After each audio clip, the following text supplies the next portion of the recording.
సార్లుగా స్వామివారికి నైవేద్యం చూపించండి.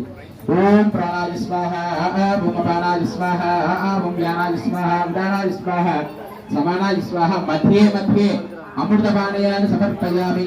హస్తో నాదో వృక్షాలయ ముఖే శుద్ధ ఆచమనయాన్ని సమర్పయామి. తాంబూలార్థే అక్షతాన్ని సమర్పయామి. 2 అక్షంతలు వేయండి స్వామి వారి దగ్గర. 2 అక్షంతలు వేసేసి సతీష్ కొబ్బరికాయ తెచ్చుకో. ఇది పట్టుకోరా వీడియో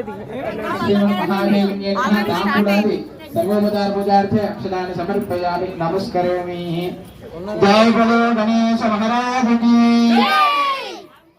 ఈరోజు చివరి రోజు సందర్భముగా మహాగణపతిని సాయంత్రం 5:30-6 గంటల ప్రారంభంలో స్వామివారి నిమజ్జన కార్యక్రమాలన్నీ కూడా మొదలవుతాయి. అందుచేత ఈ రోజు మధ్యాహ్నం అంటే ఈ క్షణమునందు స్వామివారి శ్రీ సాయి గణేష్ అసోసియేషన్ వారు నిర్వహిస్తున్నటువంటి అన్నప్రసాదాన్ని అందరూ కూడా వచ్చి